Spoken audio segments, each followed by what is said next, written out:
Good morning and welcome to the Saturday special of Dr. Lamba's Awakening Call. We as human beings lead a ping-pong life. Now this word ping-pong doesn't refer to the table tennis that you play or to ping-pong diplomacy that was indulged by China at one time. But I'm talking about our social life and our personal life. And both these lives are really a ping pong. We as human beings are slave to the 8 different concerns. And I call them the 4 buckets of mud. The first is the pleasure and the pain, then the gain or the loss, fame and disgrace, and last is praise and blame. And we ping pong all over the place in these 4 buckets with 8 worldly concerns all our life. We hope for and chase 4 of them, and the attributes that we chase are pleasure, gain, fame, and praise. We fear and try to run away from pain, loss, disgrace, and blame. But is the life only that? And this sort of a life that we lead, where does it lead to?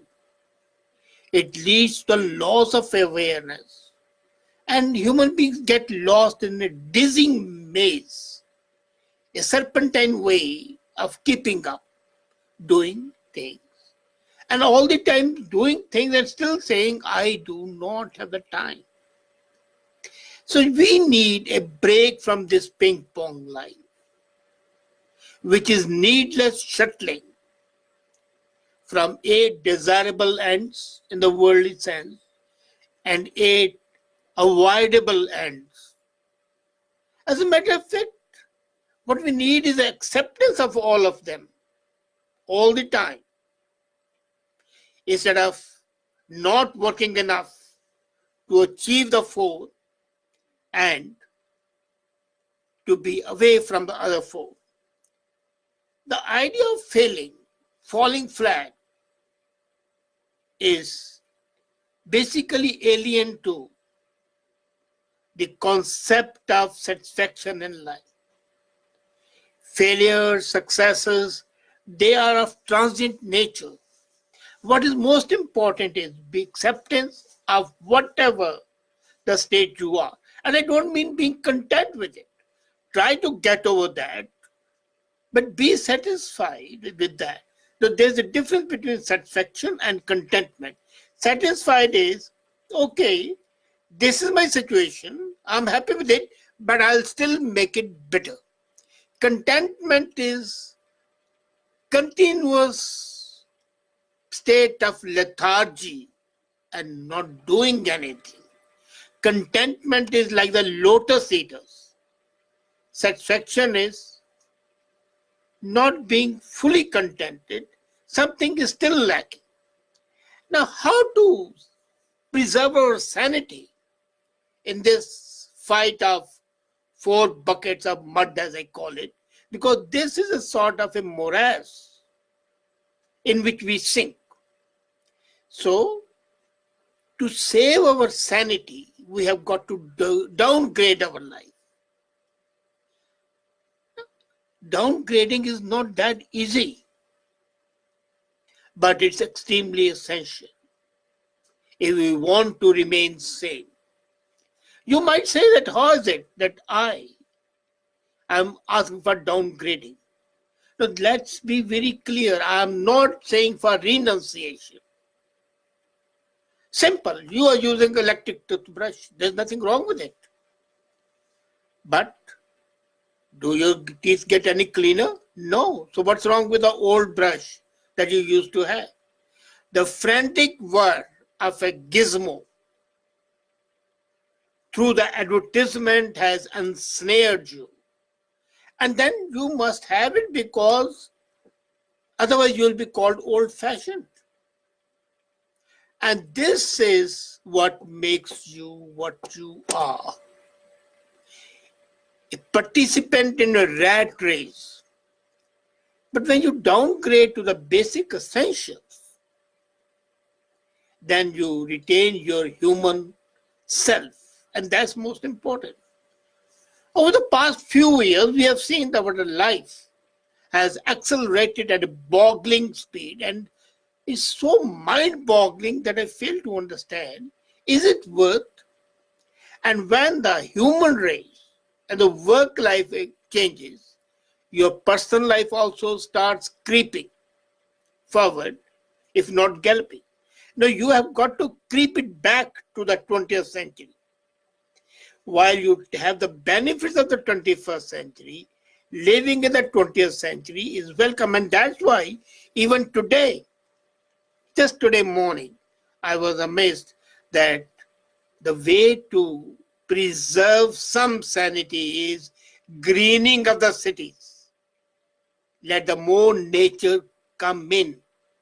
Let there be synergy between nature and the cities. And incidentally, it came today, but just for 5 days back, I written that article, the need for the cities and the nature to merge. So you have got to upgrade your apprehension and appreciation. Apprehension of those devils that beseech you, and appreciation of the life you are living. Look at your carbon offsets, each decision to make a technology at home. The technology is good, but when it overpowers you, when you become a slave to technology, then it's not good. So enjoy the technologies. I'm not saying don't do it. But slack your instant messaging programs. Replace conversation by conveying simple queries. Why should your bedrooms have the devices? Why not ban them? Upgrade your work to the content management system. Personally, you'll be amazed. I don't go in for Netflix. I'll prefer a DVD, or I'll prefer YouTube, if not a DVD. I would not like Alexa to tell me or act on my behalf to put the lights off and to monitor the house. I would not like the devices that make me slave to them. You see, the highest problem, or the biggest problem rather, is that the more high-tech we are, the more human we are. The digital twins today are in fact nothing but robots. They just use their thumbs. So are the hands which used to write beautiful calligraphy not becoming useless?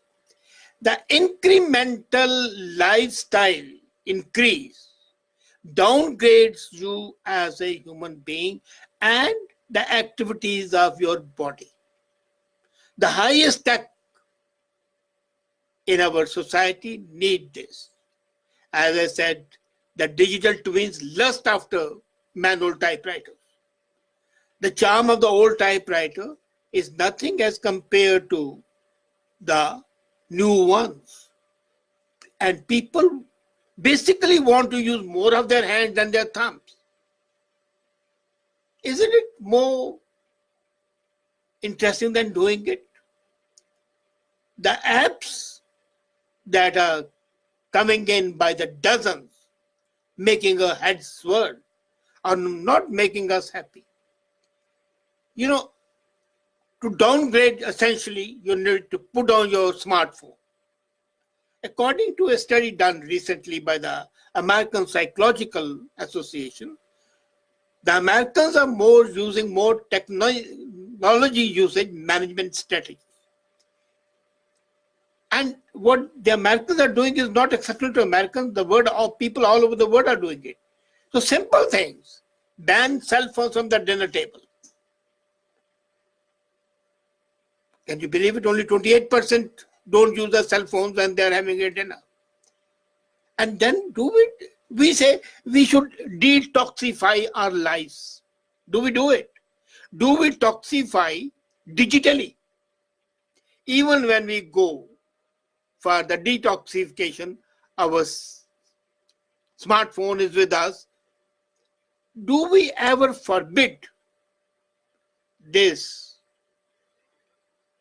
instrument which rules us? We don't rule it.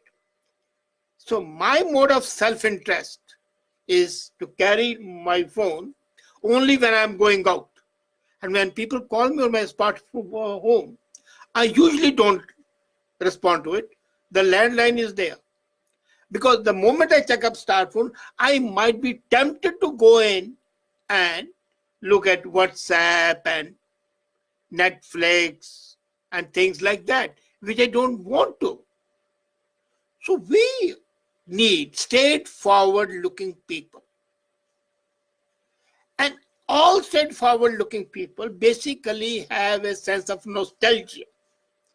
This sort of a ping-pong life actually cuts us off from the nostalgic feeling of the past. And that is something wrong, because cutting off from your past is cutting you off from the mainstream of life, is damming up. Life is a running stream, and you put a dam, that's not desirable. So there's a human yearning, and that desire is there. That techno stress has to be avoided. I'm referring again to that. 85% of the people are digitally connected. Writing a letter by hand on a piece of paper is an act of catharsis. Writing an email, or worse, a message, SMS, is not cathartic. It is, as a matter of fact, it lacks human touch. It lacks that depth of feeling that you want to convey to the others. And that's not soothing. Nearly half of the millennials worry about the negative effects on the mental health. They know it. And 66% Americans and 80% of the worldwide population has witnessed online harassment.